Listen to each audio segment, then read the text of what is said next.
Indian cricket team के जो recent decline हुआ है उसके बारे में कुछ लोगों का ये ख्याल है कि ये शायद बस एक दो टेस्ट मैचेस की कहानी है। कोई बात नहीं, टीम हार जाती है, इस पर इतना सोचना नहीं चाहिए, इस पर इतना एनालाइज नहीं करना चाहिए, इतना क्रिटिसाइज नहीं करना चाहिए। बट ऐसा नहीं है, ये एक दो टेस्ट मैचेस की कहानी नहीं है। श्रीलंका में भी जो सीरीज हुई उसमें ओडीआई सीरीज इंडिया हारा। T20 सीरीज के सारे मैचेस में श्रीलंका ने डोमिनेट किया, बट आखिरी कुछ ओवर्स में कोलैप्स की वजह से वो जीत नहीं सके। तो श्रीलंका में भी ये बुरी परफॉर्मेंस रही और फिर न्यूजीलैंड के खिलाफ ये काम रिपीट हो रहा है। तो ये कोई एक दो मैचेस की बात नहीं है। T20 में स्ट्रगल किया श्रीलंका में, ओडीआई में किया, और अब न्यूजीलैंड के खिलाफ टेस्ट में स्ट्रगल किया। एक रीजन ओब्वियसली इसकी गौतम गंभीर में भी ढूंढी जा सकती है। जब से उन्होंने चार्ज संभाला है तब से ये जो मिसहैप्स हैं इंडियन क्रिकेट में ये होने शुरू हुए हैं। और गौतम का एक अपना स्टाइल है, थोड़ा सा वो चीजों को डिफरेंट करने की कोशिश करते हैं, थोड़ा सा वो चीजों को अपने तरीके से चलाने की कोशिश करते हैं, और एक जो सेट पैटर्न टीम का बना हुआ था उसको वो तोड़ने की कोशिश भी करते हैं। इससे कई दफा बेहतरी भी हो जाती है, बट एक चीज जो ऑलरेडी एस्टेब्लिश्ड है उसको जब आप तोड़ के ठीक करने की कोशिश करेंगे तो आमतौर पर उसका नेगेटिव रिजल्ट ही आएगा। बट ये जो सारा कसूर है ये गौतम पर नहीं डाला जा सकता, क्योंकि सिस्टम में बहुत सारे लोग होते हैं जो काम कर रहे होते हैं। कोई एक बंदा सारे डिसीजन ही नहीं कर रहा होता, कोई एक बंदा हर चीज को कंट्रोल नहीं कर रहा होता। तो और किसी एक बंदे के कुछ डिसीजन की वजह से टीम एकदम से कोलैप्स नहीं करती। तो कुछ और भी इसमें रीजन हैं जो इस कोलैप्स के पीछे हैं। एक रीजन तो अगर आप देखो 2011 का वर्ल्ड कप, वो केस स्टडी देखो, तो वहां पर जो सीनियर प्लेयर थे उन्होंने वर्ल्ड कप जीता। तब तक उनमें वर्ल्ड कप जीतने की मोटिवेशन थी, करियर के एंड पे टूर्नामेंट जीतना है, उस मोटिवेशन की वजह से वो अच्छा परफॉर्म कर रहे थे, हालांकि वो अपने करियर के डिक्लाइन पे थे। जैसे ही वर्ल्ड कप खत्म हुआ, मोटिवेशन खत्म हुई, उनका डिक्लाइन शुरू हो गया। अगले 2 साल में इंडिया ने तकरीबन हर जगह इंडिया हारा, ऑस्ट्रेलिया में हारा, इंग्लैंड में हारा, एशिया कप हारा, पाकिस्तान से सीरीज हारा।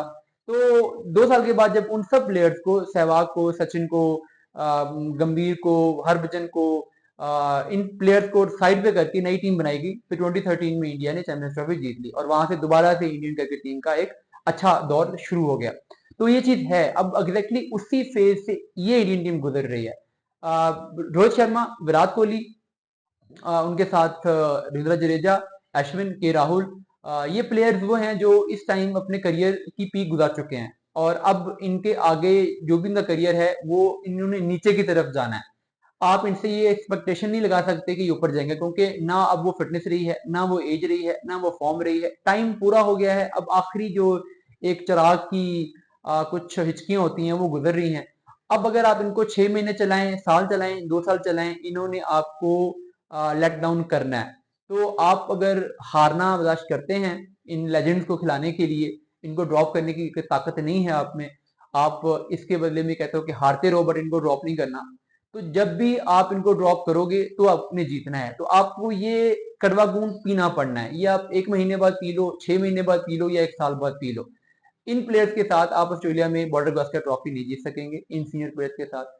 हाँ, वहां पे कुछ जूनियर प्लेयर्स एक्स्ट्रा ऑर्डिनरी खेल जाएं, बाकी लोग तो हो सकता है, अदरवाइज इनकी कंट्रीब्यूशन से आप वहां पे नहीं जीत सकेंगे, ये आप देख देख लीजिएगा। तो एक मामला ये भी है। इसमें एक जो तीसरा मामला है, जो थर्ड रीजन जो मुझे नजर आती है डिक्लाइन में, वो कुछ स्ट्रेटेजिक पॉइंट ऑफ व्यू भी हैं। देखिए, अभी इंडियन क्रिकेट टीम में T20 वर्ल्ड कप जीता है, वनडे वर्ल्ड कप में डोमिनेट किया है। T20 में अब भी निस्बतन बांग्लादेश को, जिम्बाब्वे को और श्रीलंका वाले भी चलो जीत ही गए। तो रोहित शर्मा है, उनका भी कैप्टेंसी टेन्योर में 80-90% मैचेस में उन्होंने व्हाइट बॉल में ही कप्तानी की है। और गौतम ने भी मेजोरिटी जो कोचिंग की है वो व्हाइट बॉल में ही की है। तो वो दोनों इंडियन क्रिकेट टीम को व्हाइट बॉल वाली स्ट्रेटजीज पे लेके चल रहे हैं, खासकर T20 वाली स्ट्रेटजीज पे। T20 वाली स्ट्रेटजीज से ना तो आप ज्यादा वनडे मैचेस जीत सकते हैं, और टेस्ट मैचेस तो बिल्कुल आप जीत ही नहीं सकते, क्योंकि आपके जो टैक्टिक्स हैं, खासकर बॉलिंग में जो जो टैक्टिक्स है, आपने उनको देखा होगा कि वो बिल्कुल T20 वाले बॉलिंग चेंजेस हो रहे हैं, वो वाली फील्ड प्लेसमेंट हो रही है, वो वाली स्ट्रेटजीज है। तो उसके साथ टेस्ट क्रिकेट नहीं जीती जाती। जो टेस्ट क्रिकेट की जो स्ट्रेटजी है थोड़ी सी अलग होती है। आप राहुल द्रविड़ से पूछें, वीवीएस लक्ष्मण से पूछें, वो आपको बताएंगे कि टेस्ट क्रिकेट में स्ट्रेटजीज क्या होती हैं। अनिल कुंबले से पूछें। तो थोड़ा सा ये टेक्टिकल पॉइंट पर भी मुझे लगता है कि इंडिया ने स्ट्रगल किया है, और इनको इस पॉइंट पर भी कुछ देखने की जरूरत है।